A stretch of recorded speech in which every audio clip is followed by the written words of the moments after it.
Afternoon and welcome to Fact Friday. I am actually outside of Belfast today, only 15 miles outside though, in Whitehead Railway Museum, and that's where our segment's coming from today.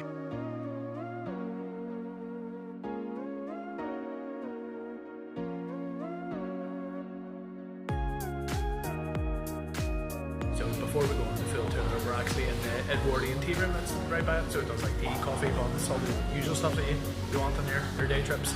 And they're really good for kids here too. There's a lot of interactive things to do. So here's the little tea room. Just a wee small thing. And we're sitting down for some nice China tea and coffee and some tray bakes. Isn't that right, Tina? Yes. These are the stations where we can go to trade and just transport within the Belfast area. It's only, as I said, 15 miles away from Belfast, so these trade routes are going into the city. We're also going to get a ride on the train. It's a Guinness train, so I believe it's a refurbished train that used to be used in the Guinness factory in Dublin, and they used to use it to transport their kegs and stuff. I don't think, unfortunately, there's going to be any kegs on this train now today.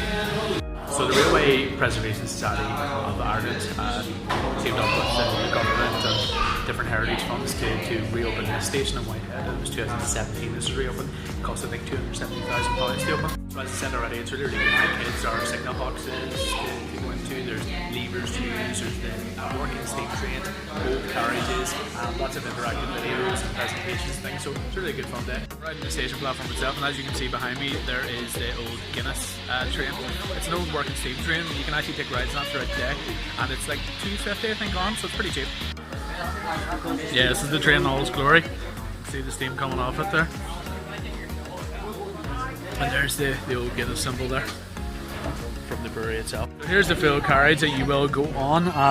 It's pretty cool. I just got some more info about the train. It would have hauled Guinness in and out of the factories, and then it would be put onto major freight trains and travelled around Ireland, including Belfast. Going on the tour here, and all the guides are voluntary basis as well, which is very, very good of them to do. They must have a real passion for the railways. You're a tour guide for this afternoon, and first of all I'd like to give you a bit of the background about why we have a Whitehead excursion station here.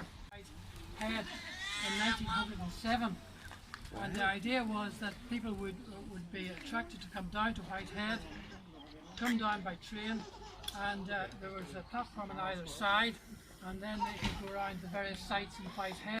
Well, it was used to store engines and carriages overnight.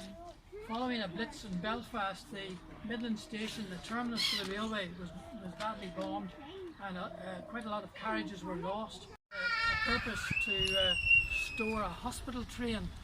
There was a hospital train created to take casualties from Larne Harbour to the various hospitals in the province, or laid out as hospital wards and that type of thing, so that casualties could be transferred around the province. I don't think in practice it was ever actually used for that, but nevertheless it was stabled here at Whitehead. So we're walking down the platform here. We've got an interesting talk about the history there by Colin, one of the volunteers, and we're going to the signal box right up ahead. You want to see what that's about? You're going to be like a big kid here. Hey Tina. Tina's with me too here today, like.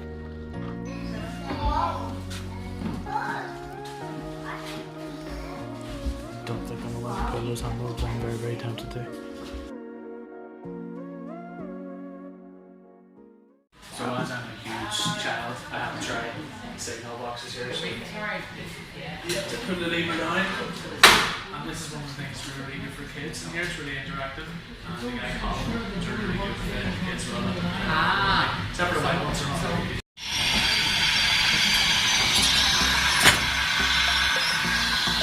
That building behind me, that hardback from 1907 I think it was, and it was actually designed by Charles Lanyon. And that one there is a replica, and that was built about 4 years ago, but yeah, the original architect was Charles Lanyon, and they used the specs to build it as it was back. I love these old train carriages too, like they don't really make them like they used to.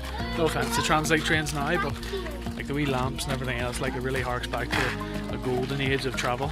The buildings that were erected in those days still exist today, and they are that water tower.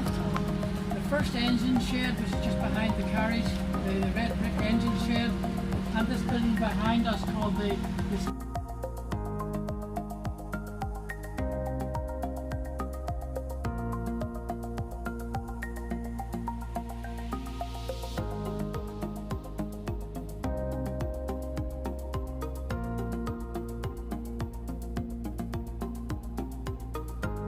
So I'm currently inside the interactive in the museum, and this is a bit I was telling you was quite good for kids and adults alike.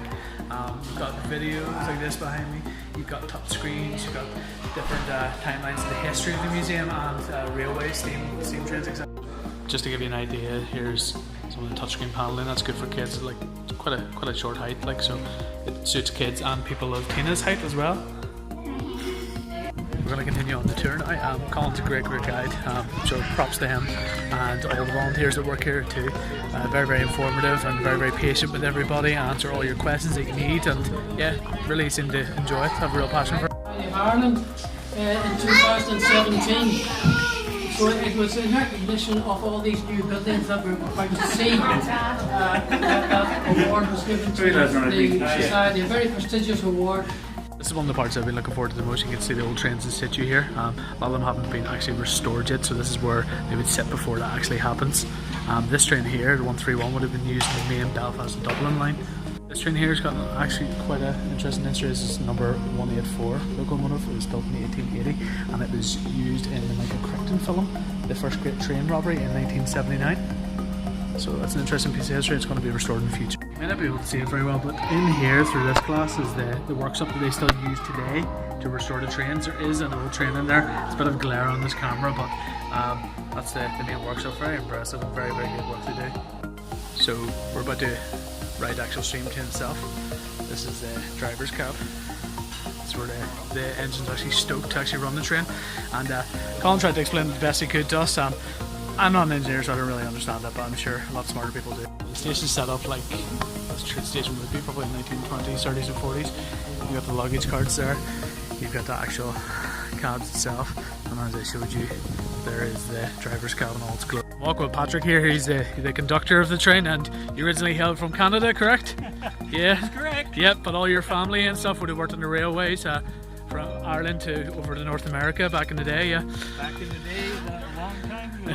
Very kindly let us get on the last ride here, so some really cool stuff through here. These are from the 1960s, these carriages, and we're going to get a ride on the train here, thankfully. So the tour was actually ended, and the museum kindly provided us with another little run down the track, so thanks very much guys for that, appreciate it. So we're walking through the class here, first, second, and I think the third class was like the economy sort of one. You can see here, this is the first class cabins, so I'll show you a bit of a close. So off we go. This is the first class cabins, a bit nicer than the Translink ones, no offense Translink like, but nice or I don't know, plush sort of interiors and stuff, very fancy. And here we go, down the track. Again, thanks to the drivers for letting us do this and all the staff. Hi there. So just need to make sure also I don't drop my phone here, because that would be an absolute tragedy. But really good experience, as I said, especially for the kids and adults alike. Kids will absolutely love this, so you can see this sort of train going into the station thing sometimes. So Patrick, I don't have a ticket for first class, can you still let me in, is that okay? Okay, you can get in. Yeah. So this is the first class cabin here, you can see the luxury they sat in, and just sitting in luxury here in the first class. Only the best for my wife. But Tina said it actually reminds her of the Hogwarts Express, so again another selling point to bring the kids down. Going back in the station, that's the signal box we went into earlier. There's the main station building there. Off the train. Thanks very much. Cheers guys. Appreciate it. There we go. That was great fun. Definitely highly recommend getting down here. And as I said, most of the staff are volunteers too, so it's amazing, and they're always looking new people too. That's us done. Thank you very much, Patrick. Appreciate your time, and good luck, and we'll try and get you some volunteers in to help out. So that's the end of the episode today. Really good day out for all the family, I think. Just all ages. It caters for everybody, and you can get a wee bite to eat if you're packaged too. So as I mentioned earlier, they're always looking volunteers for this, and it's a really worthy cause, because I don't want, and I'm sure you all don't want, that part of our history to disappear. So get in touch with the museum if you do want to help volunteer. You can do anything, like you can be a tour guide, you can help on the platform showing people on board the trains. Patrick's a conductor on the train there, you can do things like. And if you want to do any restoration stuff, I think that they will train you for that too. So it's really worthy cause, and a lot of money and effort put into that, a lot of man hours from the volunteers. So great job everyone. So that's over for today. That's our episode done of Fact Friday. I really hope you enjoyed it. Even though we weren't in Belfast, this is a really integral part of our history in Belfast, because goods went in and out of this railway station from Whitehead to Belfast and through it. And in future, if you do have any recommendations where you want us to go, just email us on documentbelfast@gmail.com or find us on Twitter, Facebook or Instagram. But otherwise, see you next week.